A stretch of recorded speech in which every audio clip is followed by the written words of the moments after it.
Hey, how's it going, everybody? It's Terrence here with fishnetproductions.com. Got another quick video for you today. I'm starting a series of videos on EQ. That's right, equalization. I want to dispel a few myths as it concerns EQ and maybe answer a few questions that you have burning in your head about equalization. So let's jump right in. Now, before we dive directly into this, there are a few things I really want to share with you as it pertains to EQ and mixing as a process. A lot of these things have to do with my personal mixing philosophy, but they are more so things that I've found to be truths over the years as it pertains to mixing in general. Now, the first thing I want you to understand is that you really have to believe and understand that there is no universal right or wrong way to do anything in mixing. I'll say that again. There is no universal right or wrong way to do anything in mixing. Now, what this means is that mixing is more so an art. Of course, there's a science behind it too, but it's more so an art. Now, what that means is you are the painter. Nobody can tell you how to paint your picture, how to get to your picture's end, because you are the only person who at least should have that picture in mind about what you want to paint. Nobody else can tell you how to get there. So that's completely up to you. Now, I know this is not popular because most people want you to believe that there is a certain way to do things or get to an end because they want to be able to sell you on it. Now, don't hear me wrong. There are some universal principles of things as it pertains to mixing and some basic understanding and some, elementary things as it pertains to the whole process. However, what I mean is getting to an objective, getting to your own end in your mix is completely up to you. Now, the second thing I want you to understand is that you have to have an objective in mind when making any decision in mixing. You have to have a reason or a purpose when making these decisions, and you have to stick to that reason. Now, basically what this means is that you can't just throw a plug-in, hardware compressor, or anything on a track and just simply hope for the best. You have to be shooting for some type of objective, or you have to have a reason for putting this particular instrument or tool on a track. For instance, you can't just throw an EQ on a track, dial in some settings and say, hey, let me see what this sounds like, and then hope that you're going to have a, great mix. Now, it's possible that you may, and it's also possible that you may win the lottery as well, but I'm probably not speaking to any lottery winners on this video. So just have an objective in mind when you get ready to do something on a track. It gives you focus, it gives you aim, it helps you stay in the context of what you're trying to achieve with your mix. Now, lastly, and certainly not least important, is I want you to understand that until you develop your own likes, tastes, and preferences, you will always be vulnerable to being pulled in many different directions on what you should or should not do and how you should do it or should not do it as it concerns mixing. Guys, just like I know, there are a lot of opinions out there. Some great opinions, some not so great. But they are all based on people's own particular preferences. They'll say you're supposed to do something this way because it worked for them. And in the context of your mix, it may or may not work for you. So the thing is that you have to develop your own tastes, your own preferences in the way that you do things. So for an example, you may be a person who likes boomy toms on a drum set in your mix. You want that big cannon sound out of your toms. Well, that's your like, that's your taste, that's your preference. Nobody can say, hey, this is not right. This is not what you should be doing with your drums. That's your preference. So when you start out a mix, you have an aim already. Now, of course, as with all art, you may not, come to that end, but at least it gives you something to strive for in your mix. So I wanted to share those things with you so to help you understand a lot of these things I'm about to explain as it pertains to EQ. Now, with all that being said, let's jump into this EQ thing. Now, the first thing I want to deal with today is the high pass and low pass filter. Now, just a quick rundown of what those are. If you don't know what they are, a high pass filter is also known as a low cut filter, and a low pass filter is also known as a high cut filter. Now, basically what this means, and I'll demonstrated on this EQ here that we're looking at. This is the HEQ from Waves. It's a very, very good EQ. It's one of my go-to EQs for doing kind of surgical things in a mix, because it's just that easy for me. But anyway, basically what a high pass filter is, so you will have frequency. This is your frequency spectrum here. It goes all the way down in this chart here to 10 hertz. Now, basically this is where your low end is at. So when you turn this high pass filter on, it starts to roll off all of the low end that's below a certain point that you set it at. So here I could set this at, let's say 75 hertz. And it's basically what this will do is roll off all of the low end below that 75 hertz area. Now, a low pass filter is the exact opposite. So I could turn on this low pass filter here, turn this down to wherever I want to turn it down to. This is at about almost 6K.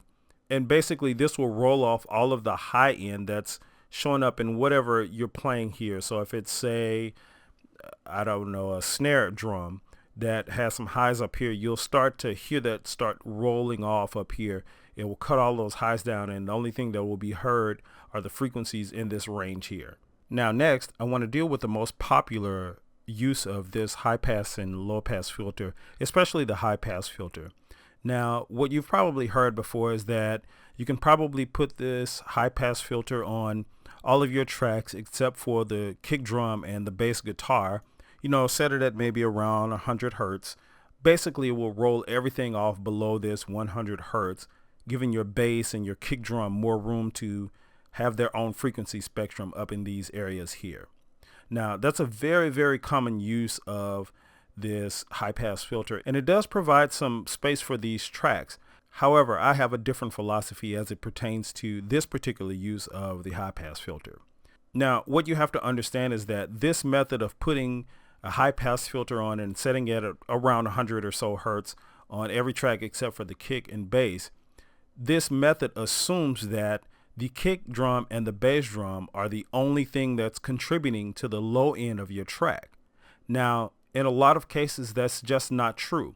A lot of times you have a lot of other instruments that are, you know, peaking down here in this even 50 to 60 hertz range that are, you know, helping contribute to the low end of your track.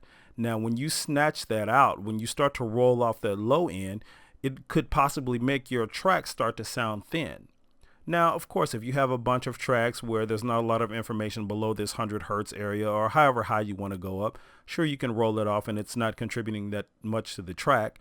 But I do want to mention this in the case that you do have a lot of instruments, or, you know, just some instruments other than the kick drum and the bass drum that are down in this area here that is contributing to the low end of the track. So basically all I'm saying with this is that if you decide to use the high pass filter in this way, be careful that you're not rolling off the low end of other instruments that's contributing to the low end of your track. Just be really careful about that. And if you are, maybe just back the high pass filter off a little bit, back it down to, you know, a reasonable setting of, you know, maybe 60 or 70. Use your ears to listen to it. You'll be able to hear when it starts to roll off on, you know, certain instruments and certain tracks. Now, I want to show you a very uncommon trick that I use high pass filters for to help dial in some settings on certain instruments. Now here we have this EQ in this high pass filter set on the bass track here. So I'll solo this bass line of this track and just let you hear what it sounds like. And I'll show you how I use this high pass filter. Here we go.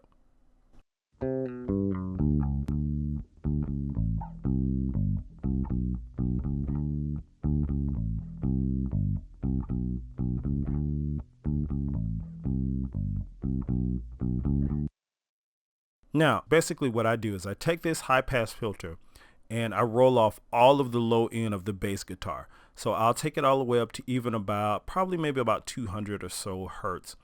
And this rolls off all of the low end of the bass. So take a listen to that and let's listen to what that sounds like.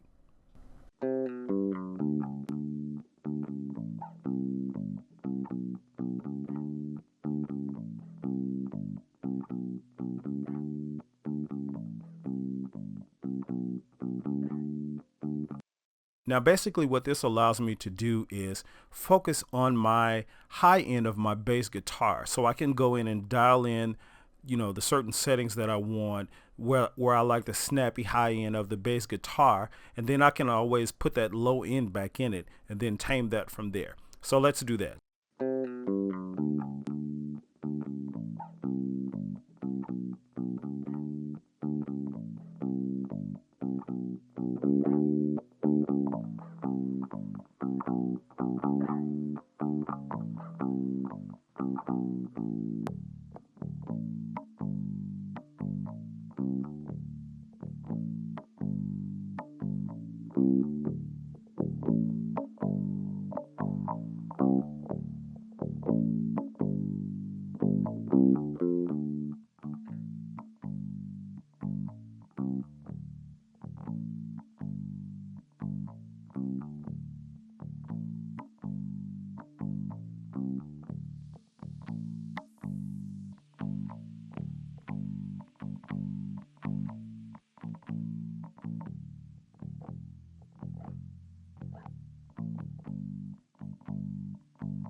Okay, so now you can basically see I've brought out some of the high end that I've particularly liked in the frequency spectrums here, up around the 1K, around the 3K or so area. Also, I've dipped a little bit of the 400 hertz area just because there was some muddy stuff going on in there. Now, let's drag this high pass filter all the way back. Let's start to dial it in just a little bit so that we're cutting off just those bottom end of those bass notes that really aren't contributing anything to the mix, probably around the 40, maybe 50 hertz area. And we'll see how that cleans up our bass track. Here we go.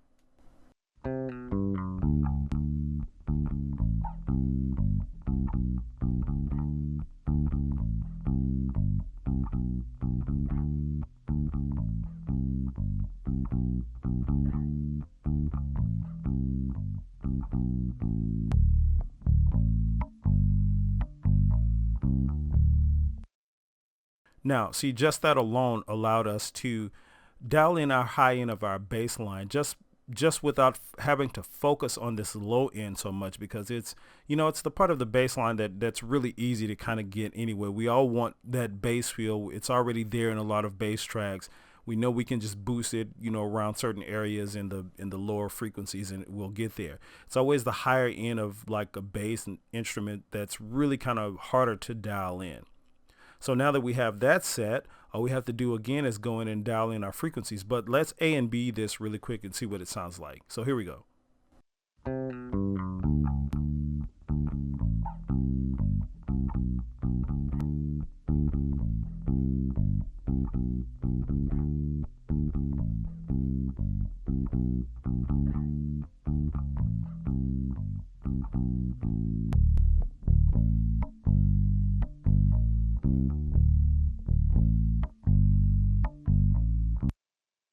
Major difference there in our bass line, and we haven't even done anything to the low end yet. Now, I'm not necessarily saying this is the way I will keep the bass in this particular track in this mix. I'm just, again, demonstrating to you that this is a very, very unorthodox method of using a high pass filter. Just simply take it, put it on your low instruments like your kick drum. I do this on kick drum a lot as well. Just roll off all of that low end, maybe up to about 250 hertz. Get your attack and your presence on your bass and on your kick drum that you want. Get that beater click out of that kick drum, and get that set where you want it to be, and then you can always bring this low end back in at a later time. Now on to low pass filters. I'm going to go ahead and reset this EQ back to where I had it at the beginning. Now, low pass filters are, again, they really get no love, guys. You rarely hear of anybody using low pass filters anymore.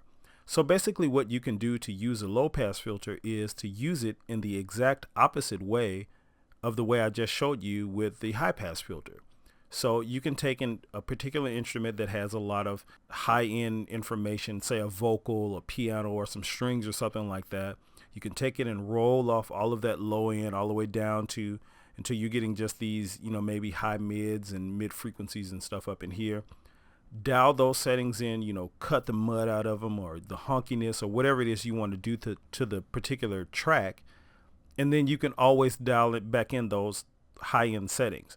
Now, that's a very common way that I use this high pass and low pass filters.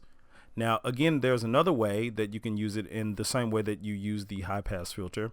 You can take it and you can put it on an instrument, say with a lot of high-end information. If you got quite a few instruments in your mix with a lot of high-end, say a lot of background vocals, lead vocals, lots of string instruments, pianos that's playing in higher octaves, stuff like that, your higher frequency spectrum will start to get cloudy, just the same as if you were having a lot of low-end instruments here in this, muddy frequency ranges up in this area.